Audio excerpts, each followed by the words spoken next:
2024 December నెల వృషభ రాశి ఫలితాలు చెప్పుకుందాం. ఈ వృషభ రాశిలో ప్రతిసారి కూడా ఏం చెప్తానంటే బాగున్నటువంటి గ్రహాలని ప్రత్యేకించి చెప్పటం జరుగుతుంది. మీకు బాగున్న గ్రహాలు ఏమిటంటే కుజుడు, 2 బుధుడు, 3 శుక్రుడు, 4 రాహువు. ఈ 4 గ్రహాలు కూడా పూర్తిగా బాగున్నాయి. కుజుడు వల్ల ఏమిటంటే భూమి కొనుక్కోవచ్చు. అంటే భూమి అంటే ఇల్లు కావచ్చు, మరి బాబు తలిపేసే బయట గోల గడిగేసి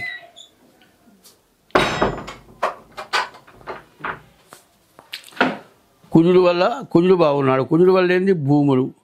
అంటే భూములు అనే దానికి అర్థమైంది ఇల్లు కావచ్చు, అపార్ట్మెంట్ కావచ్చు, ఇళ్ల స్థలాలు కావచ్చు, పంట భూములు కావచ్చు. ఇటువంటివి ఏదైనా మీరు కొనుక్కోవాలి అనుకొని ఉంటే అది కొనుక్కుంటానే మీకు పూర్తిగా అవకాశం. తర్వాత బుధుడు బాగున్నాడు సప్తమంలో. ఈ బుధుడు బాగుండటం వల్ల తాను చేసేటువంటి వృత్తి ఏదైనా కానీ వృత్తిలో మంచి లాభదాయకంగా ఉంటుంది. శుక్రుడు 9వ ఉన్నాడు. ఈ శుక్రుడు లక్ష్మీ స్థానంలో ఉన్నాడు. ఈ లక్ష్మీ స్థానంలో ఉన్నటువంటి శుక్రుడు వల్ల వివాహో భాగ్యంచ భోగస్థానంచ వైభవం. శుక్రుడు ఇప్పుడు కూడా భాగ్యాన్ని, ఐశ్వర్యాన్ని, వివాహాన్ని అన్నిటి కూడా ఇచ్చేటువంటి వాడు శుక్రుడు. అటువంటి శుక్రుడు 9వ లక్ష్మీ స్థానంలో ఉంటే మీ డబ్బులు పూర్తిగా నిలబడతాయి. మీరు సంపాదించిన సంపాదన పట్టి రోజులు ఎట్లా ఉన్నాయంటే సంపాదిస్తాం, ఓ చేతిలో నుంచి కుడి చేతిలో నుంచి వచ్చిన డబ్బులు ఎడం చేతిలో నుంచి వెళ్ళిపోతూనే ఉంటాయి. ఎక్కడ స్టాప్ అంటూ ఉండదు. కానీ విపరీతంగా సంపాదిస్తాం. చివరికి వచ్చేప్పటికల్లా మళ్ళీ ఎక్కడో అప్పు తెచ్చి కడతాం. ఎందుకంటే ఆ పంతాలకు డబ్బులు వస్తాయి, ఇది ఇచ్చేద్దాం అనుకుంటాం. కానీ ఈ అన్నీ ఖర్చు అయిపోతాయి, మళ్ళీ అప్పు నిలవ ఉంటుంది. ఇది అట్లా కాదు. మీరు ఎంత సంపాదించినా కూడా కొద్దిగా సంపాదించినా దాంట్లో నిలవనేది ఉండేది లక్ష్మి. ఈ లక్ష్మీ స్థానం బాగుంది. తర్వాత రాహు అంతకంటే బాగున్నాడు. ఈ రాహు వల్ల మీకు ఎంతో మేలు జరుగుతుంది. కానీ ఇందులో బాగుండనటువంటి గ్రహాలు, ఇప్పుడు బాగున్న గ్రహాలు ఏమిటి? కుజుడు, బుధుడు, శుక్రుడు, రాహు, 4 గ్రహాలు బాగున్నాయి. బాగుండని గ్రహాలు ఏమిటి మనం చూసుకుందాం.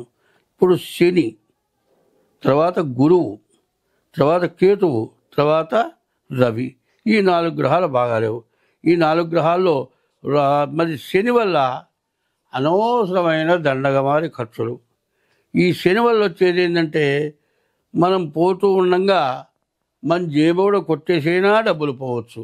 మనం ఏదైనా బండి మీద పోతుంటే యాక్సిడెంట్ కావచ్చు. ఇవ్వకూడని వాళ్ళకి డబ్బులు ఇచ్చి ఇరుక్కోవచ్చు.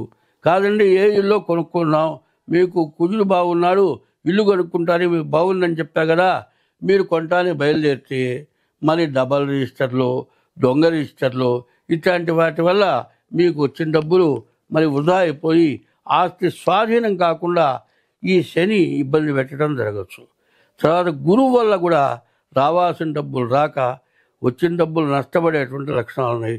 రవి, శని, గురువు, ఈ కేతువు, ఈ 4 గ్రహాలు బాగుండకపోవటం చేత నష్టాలు వచ్చిన దాన్ని పూర్తిగా నష్టం చేయడానికి అవకాశం బాగా కనబడుతుంది. అంటే శని సమానంగా ఉంది. కాబట్టి ఈ రాశి వాళ్ళు ఏం చేయాలి? ఈ రాశి ఎట్లా వచ్చింది?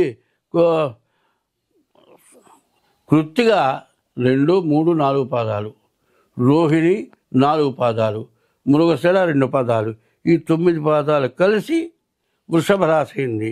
ఈ వృషభ రాశి ఎట్లా వచ్చింది? మరి కృత్తిక నక్షత్రం 3 పాదాలు, రోహిణి నక్షత్రం 4 పాదాలు, మరి మృగశిర నక్షత్రం 2 పాదాలు కలిసి వృషభ రాశి వచ్చింది. నిజంగా మీరు ఆ జన్మ పుట్టినప్పుడు ఆ నక్షత్రంలో పుట్టినట్లయితే ఈ రాశికి నేను చెప్పిన ఫలితాలు మీకు ఫలిస్తాయి. కాబట్టి మీకు బాగున్నది కదా అని ఊరుకోవద్దు. బాగున్నది ఇట్లా ఉంటే పుట్టిన జన్మలగ్నం పుట్టిన టైం నుంచి వస్తుంది. మీకు ఆ పుట్టినరోజు నుంచి వస్తుంది, తారీఖు నుంచి. ఆ జన్మలగ్నంలో చెడు ఉందనుకోండి, ఈ మంచి రాకుండా ఆగిపోతుంది. కాబట్టి ఇంతకుముందు చెప్పినట్లుగా జాగ్రత్తగా ముందు మీ డేట్ ఆఫ్ బర్త్ ద్వారా కానీ హస్తసాముద్రిక ద్వారా కానీ మీ జాతకాన్ని చూపించుకోండి. ఇంకా మీకు ఏదైనా దీనికి దోషాలుంటే ఆ దోషాల పరిహారాలు కూడా మా వల్ల చేయించబడతాయి. గుర్తుపెట్టుకోండి, మీరు జాగ్రత్తగా ఉండండి. స్వస్తి. కాబట్టి ఇంకోటి కూడా చెబుతున్నా, ఒకప్పుడు ధర్మరాజు అశ్వమేధ యాగం చేశాడు. ఆయన వచ్చిన వాళ్ళకి దానం చేయాలి. ఉన్నదంతా అయిపోతుంది, ఇంకా ఎక్కడా లేదు.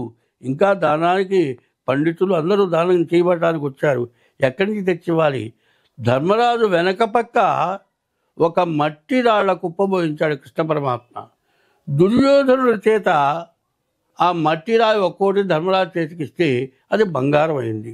కారణం ఏంటంటే దుర్యోధనుడి చేతిలో సువర్ణరేఖ ఉంది. ఆ సువర్ణరేఖ ఉండడం చేత మట్టి పట్టుకుంటే బంగారం అయింది. అటువంటి రాశి కలిగిన వాడు ఉండటం చేత ఎంత దానం చేసినా తరగకుండా బంగారం వచ్చింది. ఎందుకంటే జాతకాలు చాలా విశేషమైన జాతకాలు ఉన్నాయి. అతనికి మరి స్వర్ణరేఖ ఉంది. అదే కొంతమందికి సర్పరేఖ ఉంటుందండి. అరిచేతిలో కానీ అరికాతుల్లో కాల్లో కానీ ఆ చేతితోట పట్టుకుంటే పడిగ విప్పి నేల మీద పడుకుంటుంది. కుక్క పిల్ల పడుకుంటుంది. కొంతమందికి సర్పరేఖ ఉంది, కొంతమందికి కుజరేఖ ఉంది, కొంతమందికి మత్స్యరేఖ ఉంది. సాముద్రికం కూడా సామాన్యమైంది కాదు. ఏం చెబుతారు అంటే జ్యోతిష్యం అనే దానికి అర్థం ఏంటంటే డేట్ ఆఫ్ బర్త్ జాతక చక్రం ద్వారా చెప్పేది జ్యోతిష్యం. జ్యోతి అనే పదం ఏంటి? వెలుగు. వెలుగులో చూసినట్లుగా చూసి చెప్పగలిగింది జ్యోతిష్యం. సాముద్రికం అంటే సముద్రం అవతల ఒడ్డు కనపడేది కాదు, కానీ ఆ సముద్రం అవతల ఒడ్డు ఎట్లా చూడగలిగారో అట్లా చూడగలిగింది సాముద్రికం.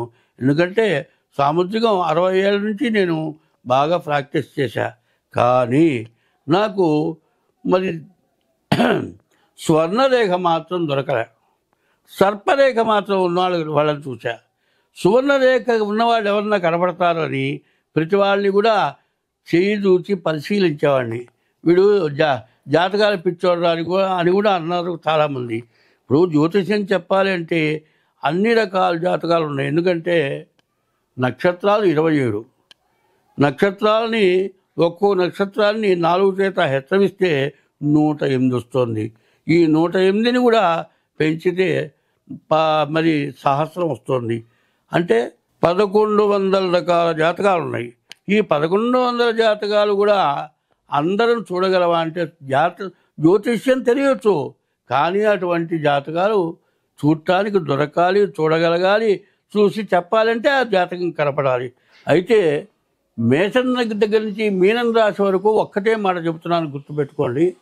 ఇప్పుడు 24 నుంచి 26 వరకు కూడా 2024 నుండి 2026 వరకు కూడా ఈ సంవత్సరాలు బాగా నష్టదాయకమైనటువంటి సంవత్సరాలు. పైన ఈ సంవత్సరాలు ఎట్లాంటివంటే ధనాధిపతులు, ధనం బాగా సంపాదించినటువంటి వాళ్ళు ఏమి చేసినా చెల్లుబాటుగా కలిగినటువంటి వాళ్ళు, తర్వాత శత్రు దేశాలు వాళ్ళు విజయాన్ని పొందుతారు. అంటే వాళ్ళు ఏదో చేస్తారు కానీ వాళ్ళకి అవకాశం ఉంది. ఇప్పుడు కొన్నాళ్ళు బాగా కష్టపడేవాడికి అవకాశం ఉంటుంది. కొన్నాళ్ళు బాగా ధనవంతుడు, బాగా దుర్మార్గం చేసేవాళ్ళు, రాజ్యపరిపాలన చేసేవాళ్ళు వాళ్ళకి లాభిస్తుంది. వాళ్ళ వల్ల మధ్యతరగతి అందరూ కూడా బాగా నష్టపడేటువంటి పరిస్థితులు బాగా ఎక్కువగా ఉన్నాయి. దానివల్ల మీకు ఏం కావాలి అంటే ముందు మీ డేట్ ఆఫ్ బర్త్ ద్వారా మీ జాతకం చూపించుకోవడం ప్రతి వాళ్ళకి అవసరం. కారణం ఏంటంటే ఉన్నదాన్ని సర్వం పోగొట్టుకుంటాం. ఈ పరిస్థితుల్లో 24 నుంచి 26 లోపల మనకున్నది మొత్తం పోగొట్టుకొని కేర్ ఆఫ్ ప్లాట్ఫారాలకు వచ్చేటువంటి పరిస్థితులు ఉండే జాతకాలు కూడా బాగా ఎక్కువగా కనపడుతున్నాయి. దానివల్ల వచ్చే నష్టం ఏమిటి? ఇక మళ్ళీ కోలుకోలేము. కాబట్టి 24 నుంచి 26 వరకు కూడా ప్రతి వాళ్ళు కూడా జాతకాన్ని చూపించుకొని మీ జాతక పరిశీలన చేసుకొని ఉన్న దోషాలను పోవటానికి మార్గం ఏమిటి చూసుకొని అట్లా చేసుకున్నట్లయితే ముందు నష్టపడకుండా మనం నిలబడితే తర్వాత బతకటానికి ఏమి ఇబ్బంది రాదు. భగవంతుడు మార్గం చూపిస్తాడు. చేతిలో రూపాయి లేకపోతే ఏం చేయగలుగుతాం? కాబట్టి మీరు జాగ్రత్తగా ఈ జాతకాన్ని చూపించుకోవడం చాలా అవసరం. ఇది ప్రతి మేషం దగ్గర నుంచి మీన రాశి వాళ్ళ వరకు కూడా ఇది గుర్తుపెట్టుకోవాల్సింది.